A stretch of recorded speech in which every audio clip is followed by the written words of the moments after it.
آج لاہور اور پاکستان کے بیشتر شہروں میں طلبہ اور دیگر سیاسی تنظیمیں حیات بلوچ کے قتل کے خلاف احتجاج کر رہی ہیں۔ 13 اگست کو بلوچستان کے علاقے تربت میں ایک بم دھماکہ ہوا، جس کے مقام کے قریب ہی کراچی یونیورسٹی میں جسمانیات کے طالب علم حیات مرزا اپنے والد کے ہمراہ موجود تھے، اور دھماکے کے بعد ایف سی اہلکاروں میں سے ایک شاہد اللہ نامی اہلکار نے انہیں گولیاں مار دیں۔ واقعے کی خبر سوشل میڈیا پر گردش کرنا شروع ہوئی تو پولیس بھی حرکت میں آ گئی، جس کے بعد پولیس اعلامیے کے مطابق ایف سی بلوچستان نے اندرونی تفتیش کے بعد ملزم شاہد اللہ کو پولیس کے حوالے کر دیا۔ ایس ایس پی تربت نجیب پندرانی کے مطابق ملزم کو وقوع کے وقت موجود حیات بلوچ کے والد نے شناخت بھی کر لیا تھا۔ تربت پولیس کے مطابق ملزم کا 1 ہفتے کا جسمانی ریمانڈ ختم ہونے کے بعد اسے بدھ کو مقامی مجسٹریٹ کی عدالت میں پیش کیا گیا، جہاں ملزم نے دفعہ 164 کے تحت اپنا اعترافی بیان بھی ریکارڈ کروا دیا ہے۔ بروقت کارروائی چلنے کے باوجود سراپا احتجاج شہریوں نے ایسی بے شمار وجوہات بتائیں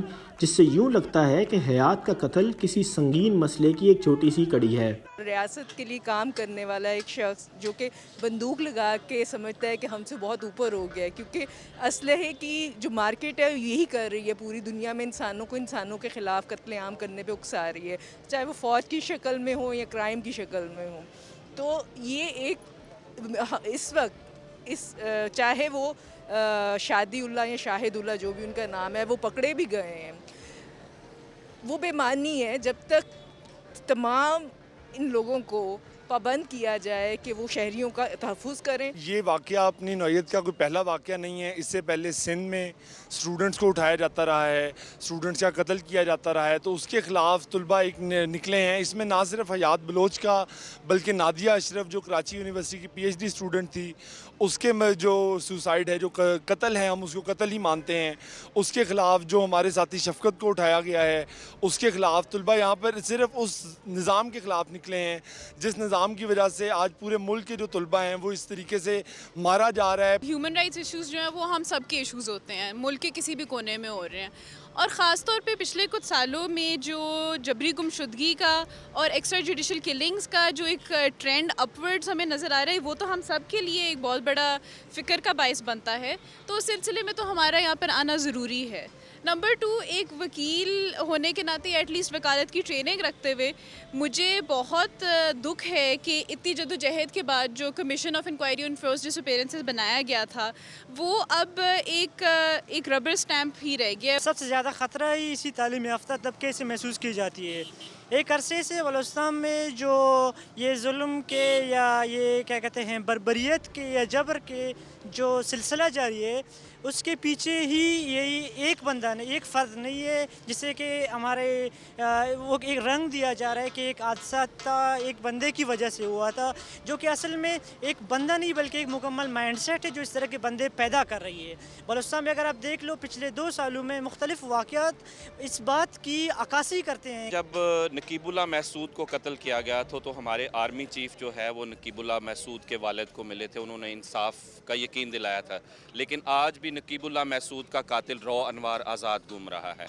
کراچی میں بے نظیر پارک میں رینجرز نے سرفراز شاہ کو قتل کیا تھا، وہ اس کو قتل کرنے والا جو رینجر کا اہلکار تھا وہ جیل میں بھی رہا، لیکن آخر میں صدر عارف علوی نے اس کو معاف کر دیا ہے۔ سانحہ ساہیوال جب ہوا تو ہمارے پاکستان تحریک انصاف کی حکومت کے وزیروں نے پارلیمنٹ کے اندر قسمیں کھا کر کہا کہ ہم انصاف دلائیں گے، ہم نے اللہ کو جان دینی ہے، لیکن انصاف نہیں ملا۔ تو باوجود اس کے کہ جو ایف سی کے وہاں پر ڈائریکٹر ہیں وہ حیات بلوچ کے گھر گئے ہیں، لیکن میں سمجھتا ہوں کہ مجھے انصاف کی توقع نہیں ہے۔ حیات بلوچ بھی ہماری طرح کا ایک اسٹوڈنٹ تھا، وہ کراچی میں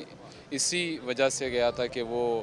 اپنے علاقے کے لیے کچھ لکھ پڑھ سکے اور پھر اپنے بل بوتے پہ کوئی تبدیلی لا سکے۔ تو وہ جب واپس آیا تھا اس کے ساتھ یہ ظلم ہوا تھا۔ اگر میں اسے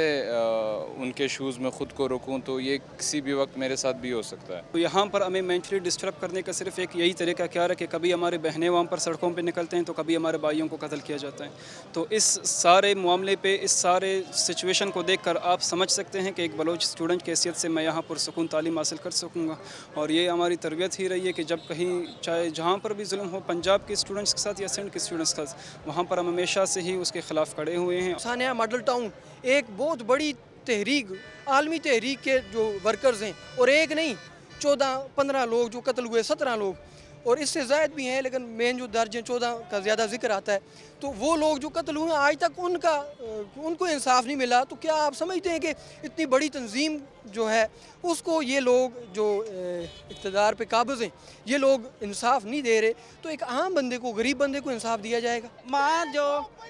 ایک ہوتی ہے چاہے وہ حجاز بلوچ ہو چاہے وہ پنجابی ہو چاہے وہ سندھی ہو چاہے وہ مدثر نارو ہو ماں ایک ہوتی ہے. ماں کی ممتا ایک جیسی ہوتی ہے. ماں کا دل ایک جیسا ہوتا ہے. میں دیکھ کے تصویر تڑپ گئی ہوں کہ بلوچ کے ساتھ کیا کیا حجاز بلوچ کے ساتھ.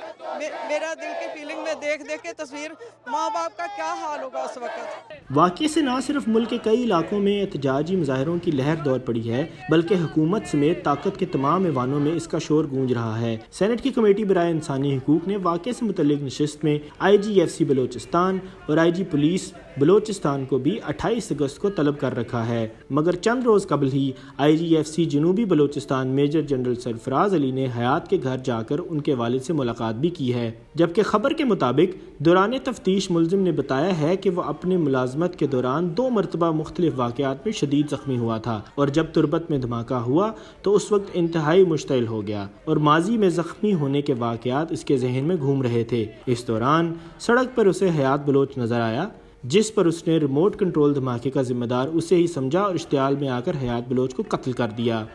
احتجاج کرنے والے طلبہ اور شہریوں کا یہ کہنا ہے کہ حیات بلوچ کی موت کو ایک اکیلے واقعے کی طرح نہیں دیکھا جا سکتا. جب تک بلوچستان اور پاکستان کے دیگر علاقوں میں اسلحے کا کھلے عام استعمال چاہے وہ اداروں کی طرف سے ہو یا سویلین کی طرف سے ہو اس پر لگام نہیں دی جاتی تب تک ان کا احتجاج جاری رہے گا. حیدر کلیم، وائس speaker.net لاہور.